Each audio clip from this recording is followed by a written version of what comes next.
कभी कोई इंसान जिस इंसान को सबसे कमज़ोर समझकर तोड़ देता है, किस्मत उसी इंसान को इतना ताकतवर बना देती है कि सामने वाला उसकी आंखों में देखने की हिम्मत तक भी खो देता है। जरा सोचिए, जिस पत्नी को एक पति ने शराब के नशे में मार मार कर घर से भगा दिया हो, जिसके सपनों को उसने अपने जूते तले कुचल दिया हो, यहाँ तक कि उसके गर्भ में पल रहे बच्चे को भी उसने छीन लिया हो। अगर वही औरत सालों बाद एक अफसर बनकर उसके सामने खड़ी हो जाए, तो क्या होगा? क्या वो बदला लेगी? क्या वो उसे जेल भेज देगी, या फिर एक ऐसा फैसला करेगी जिसे सुनकर शायद हर किसी की आंखें भर आएंगी? दोस्तों, आज की कहानी सिर्फ एक पति पत्नी की नहीं है। एक कहानी है दर्द की, टूटने की, और फिर उसी दर्द को ताकत बनाकर लौटने की। और यकीन मानिए, कहानी का आखिरी हिस्सा जो है, आपकी अंतरात्मा को झकझोर के रख देगा। लेकिन इस कहानी की शुरुआत वहाँ से नहीं होती है जहाँ एक डीएसपी मैडम की एंट्री होती है। इसकी शुरुआत होती है 6 साल पहले एक छोटे से गांव से। प्रयागराज का पुलिस स्टेशन। सुबह का समय था, लेकिन आज का माहौल कुछ अलग था। थाने के अंदर चारों तरफ अफरा तफरी मची हुई थी। कोई इधर भाग रहा था, कोई उधर भाग रहा था। बड़े बाबू पुरानी फाइलें समेट रहे थे। पेंडिंग केस के रजिस्टर अलग रखे जा रहे थे। सिपाही डेस्क साफ कर रहे थे। यहाँ तक कि जो लोग आम दिनों में आराम कर रहे थे, लोग चाय पीते थे, दिखाई देते थे टपरियों पे, आज उनके चेहरे पर एक बहुत ही बड़ा तनाव साफ दिख रहा था। उसी दौरान थाने के गेट से एक सिपाही अंदर दाखिल होता है। नाम होता है राजेश। उम्र लगभग 32-33 साल रही होगी उसकी। चेहरे पर पुलिस वाला रौब, लेकिन आंखों में अजीब सा थकान का भाव था उसके। राजेश अंदर पहुंचते ही हैरान हो जाता है और सीधे बड़े बाबू के पास पहुंचता है। बड़े बाबू, क्या बात है आज? ऐसा लग रहा है कि जैसे कोई बहुत बड़ा अधिकारी आने वाला है। बड़े बाबू बिना ऊपर देखे फाइलें उठाते हुए बोले, अरे राजेश, सवाल जवाब करने का समय नहीं है, जल्दी काम में लग जाओ। राजेश थोड़ा हंसते हुए बोला, इतनी टेंशन किस बात की है? इस बार बड़े बाबू ने चश्मा उतारा, गहरी सांस ली और धीमी आवाज़ में बोली, आज नई डीएसपी मैडम ज्वाइन करने वाली हैं, और सुनो, उनके बारे में ऊपर तक चर्चा है। बहुत सख्त अफसर हैं वो, गलती एकदम बर्दाश्त नहीं करती हैं। 10 मिनट में यहाँ तक पहुँचने वाली हैं। बस इतना सुनना था। राजेश तुरंत वो भी फाइलें समेटने में लग गया, लेकिन उसे क्या पता था अगले 10 मिनट में उसकी पूरी ज़िंदगी बदलने वाली है।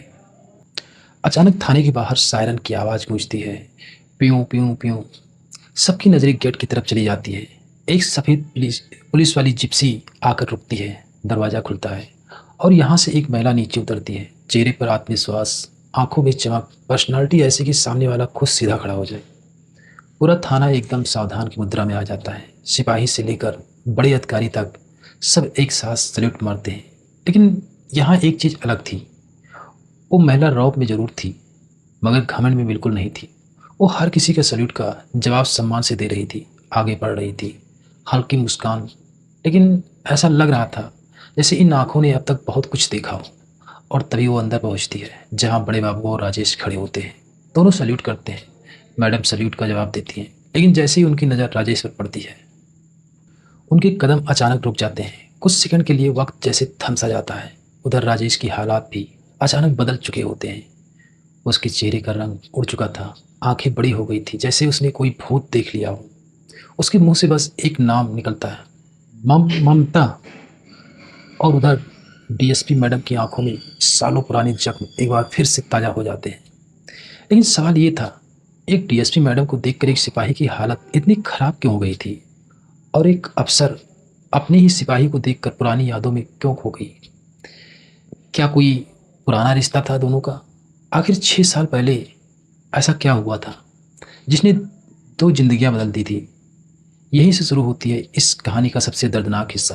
लेकिन दोस्तों, इस वीडियो में आगे बढ़ने से पहले वीडियो को लाइक कर दीजिए, और चैनल पर नए हैं तो चैनल को सब्सक्राइब कर लीजिए। इसलिए क्योंकि यह चैनल नया है, और आप सबका प्यार ही हमें हिम्मत देगा इस कहानी को पूरा अंत तक सुनाने का। दोस्तों, आज से 6 साल पहले उत्तर प्रदेश की वाराणसी जिले का एक छोटा सा गांव खैरा, एक साधारण साधारण किसान परिवार।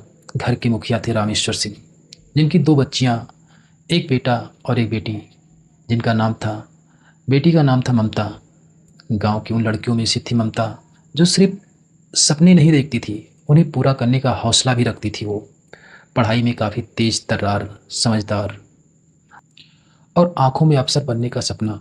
लेकिन भारत के छोटे गांव में लड़कियों के सपने अक्सर समाज के डर से छोटे कर दिए जाते हैं। 12वीं पास करते ही ममता ने एक दिन हिम्मत करके अपने पिताजी से कहा, पापा, मैं आगे पढ़ना चाहती हूँ, अपने पैरों पर खड़ा होना चाहती हूँ, मुझे अफसर बनना है। पिता चुप रहे कुछ देर और फिर बोले, बेटा, शहर भेजने के लिए मेरे पास तो पैसे हैं नहीं, और अब तुम बड़ी हो गई हो, लोग बातें बनाना शुरू कर देंगे, मैं चाहता हूँ तुम्हारी शादी कर दूँ। ये सुनकर ममता के सपने जैसे चकनाचूर हो गए। लेकिन उसने फिर भी कुछ नहीं कहा, क्योंकि कई बार बेटियां अपनी ख्वाहिशों से पहले अपने पिता की मजबूरियां समझ जाती हैं। उसे नहीं पता था जिस शादी को उसका परिवार उसकी खुशियां की शुरुआत समझ रहा था, असल में वही उसकी ज़िंदगी का सबसे दर्दनाक मोड़ बनने वाला था। एक तरफ ममता की शादी तय हो चुकी थी। वह रांची की एक गांव में लड़का पुलिस में था। नाम था राजेश। घर वालों को लगा सरकारी नौकरी है, लड़का कमाता भी है, घर परिवार में सब ठीक ठाक है, बेटी खुश रहेगी। और सच कहें, एक किसान पिता को अपनी बेटी के लिए इससे ज़्यादा और क्या चाहिए होता है। कुछ ही दिनों बाद बड़े धूमधाम से शादी हो गई।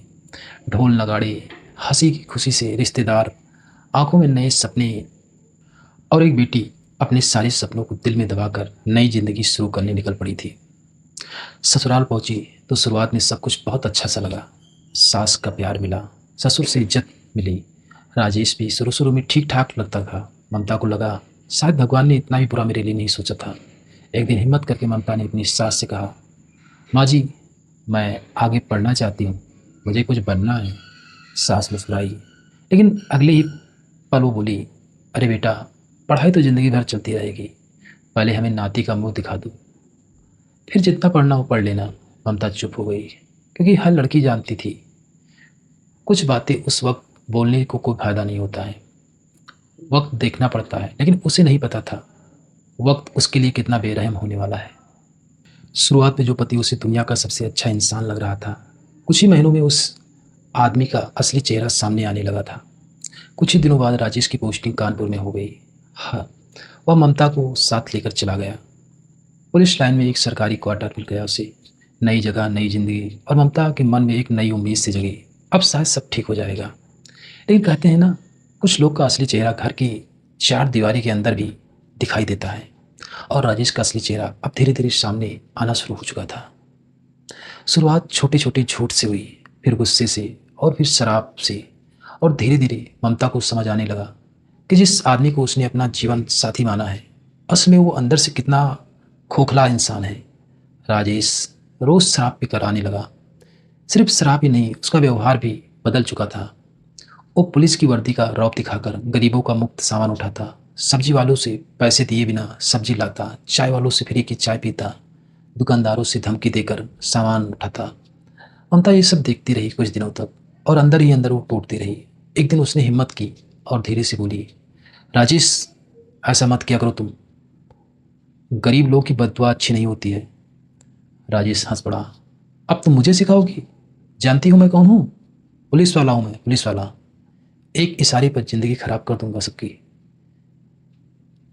ममता डर सी गई, लेकिन फिर भी बोली, डर से इज्जत नहीं मिलती, इज्जत अच्छे कामों से मिलती है। बस इतना सुनना था। राजेश का चेहरा बदल सा गया। वो पास आया, इतना पास कि ममता डर के मारे पीछे हट गई, और अगले ही पल थाक से एक जोरदार थप्पड़। बहुत जुबान चलाने लगी हो तुम। तुम्हारी उस दिन पहली बार राजेश को जब हाथ उठाया तो ममता काफ़ी टूट चुकी थी, और शायद यही वो दिन था जहाँ ममता की शादी खत्म होनी शुरू हो चुकी थी। लेकिन वो रिश्ता निभाती रही, क्योंकि कई औरतें रिश्ते बचाने के चक्कर में खुद टूट जाती हैं। रात को ममता चुपचाप रो रही थी। उसने खुद से सिर्फ एक बात कही, शायद मुझ में ही कोई कमी हो, शायद शादी ही ऐसी होती हो। और यही सोच लाखों औरतों को चुप करा देती है। समय बीतता गया, राजेश और ज़्यादा बदलता गया। हर रात शराब, हर रात गुस्सा, और कई बार मारपीट। ममता फिर भी समझाती, क्योंकि कहीं ना कहीं वो अपने पति को सुधारना चाहती थी। एक दिन उसने फिर से हिम्मत की, राजेश, मुझे पढ़ना है, बस एक बार मेरी कोचिंग लगवा दो, मैं तुम्हारा नाम रोशन कर दूंगी। राजेश जोर से हंसा, ऐसा हंसा जैसे किसी ने उससे मजाक कर दिया हो। तुम अफसर बनोगे? पहले खाना बनाना सीख लो तुम, पढ़ाई तुम्हारे बस की नहीं है। ये सुनकर ममता मुस्कुराई और अंदर ही अंदर अपना सपनों को लेकर काफ़ी देर तक सोचती रही। फिर उसके सपने मरते हुए नजर आए। लेकिन दोस्तों, कहानी यहीं ख़त्म नहीं होती है, क्योंकि अभी किस्मत ममता की ज़िंदगी का सबसे बड़ा इम्तिहान लेने वाला था। एक ऐसा हादसा जो उसकी ज़िंदगी बदल देने वाला था और शायद आपको भी अंदर तक हिला देगा। क्योंकि अगली रात राजेश शराब के नशे में कुछ ऐसा करने वाला था जिसके बाद एक माँ हमेशा के लिए बदल जाएगी। दोस्तों, कहते हैं इंसान की ज़िंदगी बदलने में सालों नहीं लगते, कभी कभी बस एक रात ही काफ़ी होती है। और ममता की ज़िंदगी में बस अब वो रात आने वाली थी। समय बीत रहा था। ऊपर से देखने पर सब कुछ समान लगता था, लेकिन घर की चार दीवारी के अंदर ममता हर रोज़ हर दिन टूट रही थी। इसी बीच एक दिन ममता को पता चला कि वो माँ बनने वाली है। उसने जैसे ही खबर सुनी, कई दिनों बाद उसके चेहरे पर एक सच्ची सी मुस्कान आई। उसे लगा शायद अब सब कुछ बदल जाएगा। शायद बच्चा आने के बाद राजेश जिम्मेदार हो जाएगा। शायद वो शराब छोड़ देगा, क्योंकि उम्मीद टूटे हुए इंसान का आखिरी सहारा होती है दोस्तों। उस दिन ममता ने बड़ी प्यार से राजेश का इंतजार किया। रात हो गई, दरवाज़ा खुला और अंदर आया राजेश, जो कि उस समय नशे में काफ़ी धुत था। वो राजेश लड़खड़ाते हुए कदम आगे बढ़ाते हुए आया। उसकी आंखें उस वक्त लाल थी, चेहरे पर वही अहंकार जो वर्षों पहले हुआ करती थी। ममता जल्दी से उठ बढ़ी। उसने राजेश को सहारा देकर बिस्तर तक पहुंचाया, जूते उसके उतारे, पानी दिया और बहुत प्यार से बोली, सुनो, अब हम सिर्फ अपने लिए नहीं जिएंगे, हमारे बच्चे के लिए भी। अब ये शराब छोड़ दो, देखना सब कुछ अच्छा हो जाएगा। कुछ सेकंड तक राजेश चुप रहा। ममता को लगा शायद आज उसकी बात बन जाएगी, आज उसकी बात दिल तक पहुंच जाएगी राजेश की। लेकिन अगले ही पल राजेश का चेहरा बदल सा गया। वो अचानक गुस्से में उठा, फिर शुरू हो गई तुम? हर वक्त लेक्चर तुम देती हो, तुम मुझे सिखाओगी जिंदगी कैसे जीना है। ममता डर सी गई, लेकिन इस बार वो चुप नहीं हुई। धीरे से बोली, मैं सिर्फ तुम्हारी भलाई के लिए बोल रही हूँ, बस इतना सुनना था। राजेश का गुस्सा एकदम से फट गया। उसने ममता का हाथ जोर से झटका, बहुत बोलने लगी हो तुम। और अगले ही पल उसने ममता को इतना तेज का धक्का दिया कि ममता सीधे जमीन पर गिर गई। लेकिन इस बार वो सिर्फ गिरी नहीं थी, वो पेट के बल ऐसी गिरी। कुछ सेकंड तक घर में सन्नाटा सा रहा। फिर धीरे धीरे फर्श पर खून की बूंदें दिखाई देने लगी। ममता दर्द से चीख उठी, राजेश मुझे बचाओ, राजेश मुझे बचाओ, राजेश मुझे बचाओ। लेकिन जिस इंसान को उसे उस वक्त संभालना चाहिए था, वो खुद नशे में खड़ा बस उसे देख रहा था। पड़ोसी दौड़ते हुए आए, दरवाज़ा खुला और जो उन्होंने देखा उसे देखकर सबके होश उड़ गए। एक महिला खून में लथपथ दर्द से तड़प रही थी। उसे तुरंत अस्पताल ले जाया गया। अस्पताल इमरजेंसी वार्ड। डॉक्टर भाग रहे थे, नर्स इलाज में लगी हुई थी और बाहर एक टूटी हुई उम्मीद बैठी थी। कुछ देर बाद डॉक्टर बाहर आए, चेहरा गंभीर था उनका। धीरे से बोले, हमें अफसोस है, बच्चा नहीं बच पाया। ममता कुछ सेकंड के लिए सोचती रही, डॉक्टर को देखती रही, जैसे उसके कानों में सुनने का इनकार कर दिया हो।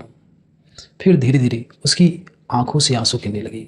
उसने कांपती आवाज में सिर्फ एक सवाल पूछा, मेरा बच्चा सच में चला गया? उस रात एक माँ पैदा होने से पहले ही टूट चुकी थी। लेकिन कहानी का सबसे दर्दनाक हिस्सा भी बाकी था दोस्तों, क्योंकि जिस इंसान ने उसे सहारे की उम्मीद दी थी, वो अगले ही दिन अस्पताल में कुछ ऐसा बोलने वाला था जिसे सुनकर ममता के अंदर का आखिरी प्यार जो होगा वो ही मर जाएगा। 2 दिन बीत गए। ममता अस्पताल के बेड पर पड़ी रही, कमज़ोर, टूटी हुई और अंदर से पूरी तरह खाली। डॉक्टर ने साफ कहा था, कम से कम 1 हफ्ता यहाँ रहना होगा तुम्हें, आपकी जान को बहुत बड़ा खतरा है। तीसरे दिन राजेश अस्पताल आया। ममता ने उसे देखा और पहली बार उसकी आंखों में एक उम्मीद जगी। उसे लगा शायद ये माफ़ी मांगने आने वाला है, शायद इसे अपनी गलती का एहसास हो चुका है। राजेश कुर्सी खींच कर बैठता है। कुछ सेकंड तक सन्नाटा रहता है, फिर बोला, ये सब तुम्हारी गलती की वजह से हुआ है। ममता को लगा शायद उसने गलत सुन लिया है कुछ। वो धीरे से बोली, क्या? राजेश बोला, अगर तुम मुझे उस दिन लेक्चर नहीं देती, अगर तुम मुझे शराब छोड़ने के लिए नहीं बोलती उस दिन, तो ये सब आज देखने को नहीं मिलता, बच्चा भी बच जाता और आज हम लोग यहाँ नहीं होते। बस यही ममता के अंदर कुछ टूट सा गया। हमेशा के लिए उसकी आंखों से आंसू गिर रहे थे। लेकिन इस बार दर्द बच्चे का कम था, दर्द इस बात का ज़्यादा था कि जिसे उसने अपना सब कुछ माना, उसे उसकी तकलीफ सी, इस तकलीफ में उसको कोई फ़र्क ही नहीं पड़ा। उसी रात ममता ने एक ऐसा फ़ैसला लिया जो उसकी पूरी ज़िंदगी बदलने वाला था। एक ऐसा फ़ैसला जिसके बाद वो कमज़ोर पत्नी नहीं, बल्कि एक ऐसी औरत बनने वाली थी जिसका नाम सुनकर लोग सलाम करेंगे। लेकिन सवाल ये था, एक अकेली लड़की बिना पैसे, बिना सहारे, वो जाएगी कहाँ और कैसे बनेगी डीएसपी? यहीं से शुरू होने वाला था ममता की ज़िंदगी का दूसरा जन्म। दोस्तों, कई बार ज़िंदगी इंसान को ऐसे मोड़ पर लाकर खड़ा कर देती है जहाँ दो ही रास्ते बचते हैं, या तो इंसान टूटकर बिखर जाए या फिर उसे दर्द को अपनी ताकत बना ले। और उस रात अस्पताल के बेड पर लेटी हुई ममता ने अपनी ज़िंदगी का सबसे बड़ा फैसला ले लिया था। रात के लगभग 1:30 बज रहे थे। अस्पताल के वार्ड में पूरी तरह सन्नाटा पसरा हुआ था। कुछ मरीज सो रहे थे, कुछ दर्द से कराह रहे थे, लेकिन एक बिस्तर पर एक लड़की जो जाग रही थी। आंखों में नींद नहीं थी उसके, सिर्फ टूटे हुए सपने थे और एक सवाल, क्या मैं सच में पूरी तरह इसी तरह ज़िंदगी ऐसे ही जीती रहूंगी? उसके कानों में बार बार वही शब्द गूंज रहे थे, ये सब तुम्हारी गलती थी। ममता ने धीरे से अपनी आंखें बंद की और पहली बार खुद से एक सवाल पूछा, अगर मैं आज यहाँ से नहीं भागी या आज यहाँ से नहीं निकली, तो क्या कभी मैं अपनी ज़िंदगी अपनी खुद की तरह जी पाऊंगी? कुछ देर बाद उसने धीरे से अस्पताल की खिड़की की तरफ देखा। बाहर रात थी, एक अंधेरी रात, लेकिन शायद कई बार सबसे गहरी रात के बाद ही सुबह आती है दोस्तों। और उसी रात ममता ने फैसला कर लिया था, अभी नहीं तो कभी नहीं, अब खुद को बचाना है।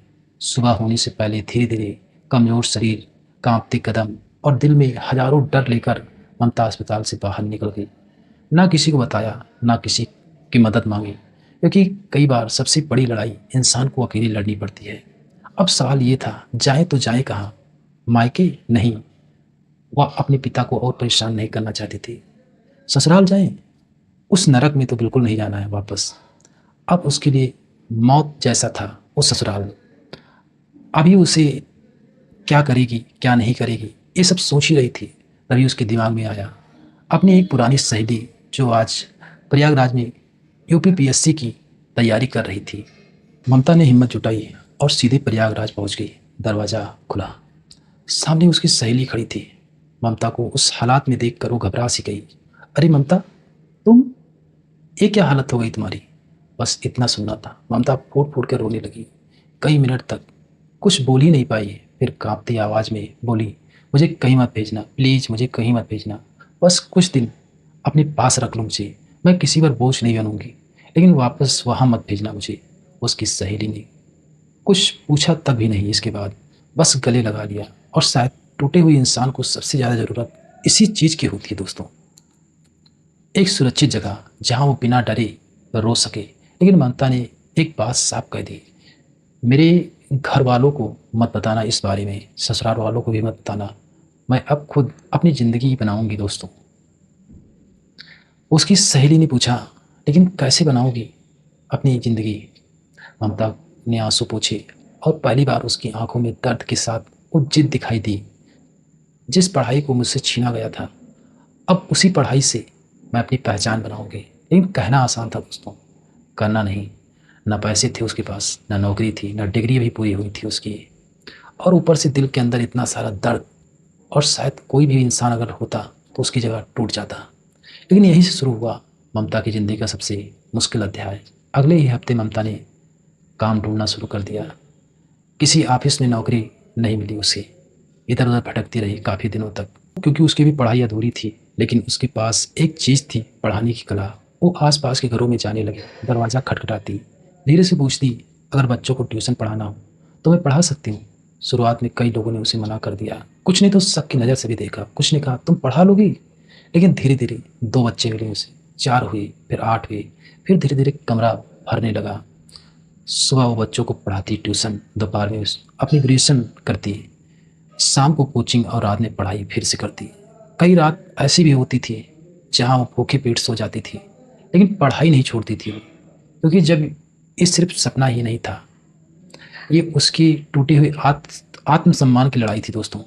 एक रात थक कर रोते हुए उसने खुद से पूछा, तुमने मेरा बच्चा क्यों छीन लिया? मेरे सपने तोड़े, मुझे कमज़ोर समझा। अब देखना, मैं खुद को इतना मजबूत बनाऊंगी कि दुनिया सलाम करेगी मुझे। और शायद यही वो रात थी जहाँ एक कमज़ोर पत्नी मर गई थी और अब वो एक अवसर पैदा होना शुरू हो गई थी उसके अंदर। 3 साल बीत चुके थे। ममता की ग्रेजुएशन पूरी हो चुकी थी। उसने पीसीएस का एग्ज़ाम भी दिया। दिल में उम्मीद थी, लेकिन पहले ही प्रयास में वो असफल हो गई। उस दिन वो घंटों तक कमरे में बंद होकर रोती रही। बहुत रोई उस दिन। उसे लगा शायद मैं नहीं कर पाऊंगी। लेकिन अगले दिन वो फिर से खड़ी हुई, क्योंकि अब उसके पास खोने को कुछ बचा ही नहीं था। और कहते हैं ना, जिस इंसान के पास खोने को कुछ ना बचा हो, उसे जीतने से कोई रोक ही नहीं सकता है। उसने पहले से दुगनी मेहनत शुरू कर दी थी। और फिर 1 साल बाद एक ऐसा दिन आया जिसने सब कुछ बदल दिया। पीसीएस का रिजल्ट आया और इस बार उसके नाम के आगे लिखा था सिलेक्टेड। लेकिन किस्मत का सबसे बड़ा खेल अभी होना बाकी था, क्योंकि डीएसपी बनने के बाद जिस थाने में उसकी पोस्टिंग होने वाली थी, उसी थाने में एक इंसान पहले से ही मौजूद था जिसने कभी उसकी ज़िंदगी नरक बना दी थी, राजेश। और अब वक्त पलटने वाला था। कहते हैं वक्त सबका आता है, लेकिन जब वक्त किसी का पलट कर आता है तो इंसान को उसकी औकात भी याद दिला देता है। और अब वक्त पलट चुका था। पीसीएस में चयन होने के बाद कड़ी ट्रेनिंग, अनुशासन, संघर्ष और सालों की मेहनत के बाद ममता अब बन चुकी थी डीएसपी ममता सिंह। वही लड़की जिसे कभी कहा गया था तुमसे कुछ नहीं हो पाएगा। आज लोग उसे सलाम कर रहे थे, लेकिन उसकी ज़िंदगी का सबसे कठिन दिन अभी आना बाकी था, क्योंकि पोस्टिंग मिली थी प्रयागराज, वही प्रयागराज। और वही एक पुलिस स्टेशन में उसने पहले से जो पोस्टेड था राजेश, वही आदमी जिसने उसका घर तोड़ा था, उसका सपना तोड़ा था और उसका बच्चा भी उससे छीन लिया था। लेकिन राजेश को इस बात का जरा भी अंदाज़ा नहीं था कि उसकी नई डीएसपी मैडम असल में कौन है। वापस चलते हैं दोस्तों, उसी सुबह उसी थाने में जहाँ डीएसपी मैडम की एंट्री हुई थी और जहाँ राजेश का चेहरा उड़ सा गया था, क्योंकि सामने खड़ी थी ममता, वही ममता जिसे उसने कभी कमज़ोर समझा था। आज वर्दी में थी, कंधे पर सितारे थे और आंखों में सालों का दर्द था, लेकिन चेहरे पर काबू था। पूरे पूरे दिन राजेश बेचैन रहा उन्हें देखकर। उसके हाथ कांप रहे थे। वो मन में काफ़ी अंदर से डरा हुआ था। क्या वो बदला लेगी मुझसे? क्या मेरी नौकरी चली जाएगी? क्या वो मुझे जेल भेज देगी? और सच कहें, जिस दर्द को इंसान किसी और को देता है, एक दिन वही दर्द लौट कर जब उस पर आता है तब उसे एहसास होता है। अगले दिन ऑफिस का चपरासी आया। राजेश जी, डीएसपी मैडम ने आपको बुलाया है ऑफिस में। बस इतना सुनना था राजेश के लिए। राजेश के पैरों तले जमीन से खिसक गई। धीरे धीरे कदम बढ़ाते हुए वो ऑफिस की तरफ बढ़ा। दरवाज़ा खटखटाया। मैं आई कम इन मैडम? अंदर से आवाज़ आई, आ जाइए। राजेश अंदर गया। सामने कुर्सी पर बैठी थी ममता। अब वो पहले वाली ममता नहीं थी जो चुपचाप आंसू बहाती थी। ये एक अफसर थी जिसने दर्द को अपनी ताकत बना लिया था। ममता ने बिना ऊपर देखे कहा, बैठ जाइए। राजेश चुपचाप बैठ गया। कमरे में कुछ सेकंड तक सन्नाटा ही सन्नाटा रहा। फिर ममता ने पहली बार सीधे उसकी आंखों में देखा और बोली, पहचाना मुझे? राजेश की गर्दन झुक सी गई। धीरे से बोला, हाँ। ममता कुछ सेकंड तक उसे देखती रही, फिर बोली, याद है तुम्हें वो दिन जब मैं सिर्फ इतना कहती थी, मुझे पढ़ना है, मुझे कुछ बनना है, और तुम क्या कहते थे? तुमसे कुछ नहीं हो पाएगा। राजेश चुप, एकदम चुप। ममता की आवाज़ भारी होने लगी थी। याद है जब तुम्हारे बच्चे की माँ बनने वाली थी मैं, और तुमने इतना कहकर वो रुक गई। कुछ सेकंड तक खुद को संभाला, फिर इसके बाद वो पानी पी। फिर बोली, तुम्हारी वजह से मेरा बच्चा चला गया। कमरे में एकदम सन्नाटा सा था।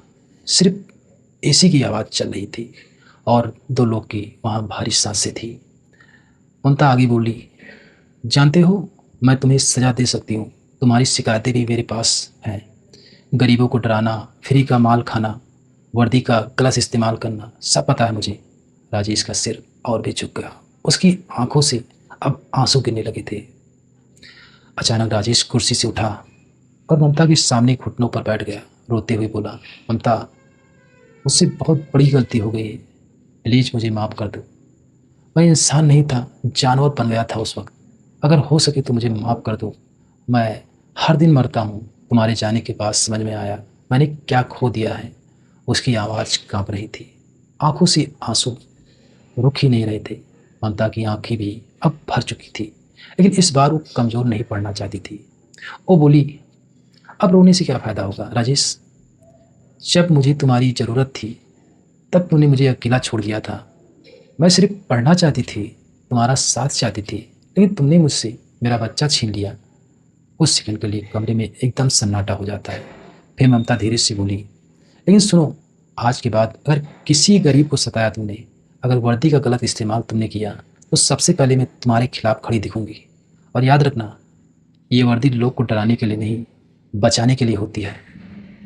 राजेश रोता हुआ बाहर निकल गया, लेकिन कहानी यहीं खत्म नहीं हुई थी दोस्तों, क्योंकि उस दिन ऑफिस का दरवाज़ा बंद होने के बाद ममता अकेले बैठकर खूब रोई, बहुत रोई, क्योंकि सच में ये वो दिन था जब ममता अंदर से टूटी हुई थी कि वो इतने दर्द की बाद भी दिल के किसी कोने में वो आज भी राजेश को उतना ही प्यार करती थी जितना वो पहले करती थी। लेकिन सवाल ये था, क्या ये टूटा हुआ रिश्ता फिर जुड़ सकता है? अगले कुछ महीनों में राजेश सच में बदलने लगा। उसने शराब छोड़ दी, गरीबों की मदद करने लगा, वो अपनी नौकरी ईमानदारी से करने लगा, क्योंकि पहली बार उसे अपनी गलती का एहसास हो रहा था। शायद कई बार इंसान को बदलने के लिए एक जोरदार झटका जरूरी होता है। धीरे धीरे ममता ने भी देखा कि इस बार बदलाव सच में है, नाटक बिल्कुल भी नहीं है। और एक दिन उसने राजेश को दूसरा मौका भी दे दिया, क्योंकि माफ़ करना कमजोरी नहीं होता दोस्तों। अगर सामने वाला सच में बदल रहा हो तो माफ़ी सबसे बड़ी ताकत बन जाती है। ममता जैसा उसने सोचा था, समय बीता, दोनों का परिवार फिर से बस गया और कुछ साल बाद उनके घर में एक बेटा और एक बेटी पैदा हुई। इस बार घर में डर नहीं बल्कि सम्मान था, समझ थी और सबसे ज़रूरी एक दूसरे की कद्र थी यहाँ। लेकिन दोस्तों, इस कहानी का सबसे बड़ा सबक क्या है? सबक ये है, किसी इंसान को, खासकर एक औरत को, कभी कमज़ोर मत समझिए, क्योंकि अगर वो टूट कर संभल गई ना, तो वही इंसान इतना ऊंचा उठ सकता है कि दुनिया सलाम करती रह जाएगी। और दूसरी बात, अगर आपके जीवन में कोई ऐसा इंसान आपका साथ मांग रहा है, आपके सपनों में साथ रहना चाहता है, तो उसे तोड़िए मत, क्योंकि कभी कभी एक इंसान का साथ पूरी ज़िंदगी बदल देता है। और याद रखिए, दर्द इंसान को ख़त्म भी करता है, और अगर इंसान ठान ले तो वही दर्द उसे इतिहास के पन्नों में अंकित कर देता है। फिर मिलेंगे एक और नई कहानी के साथ। तब तक के लिए आप अपना ख्याल रखिए, सुरक्षित रखिए। जय हिंद, जय भारत।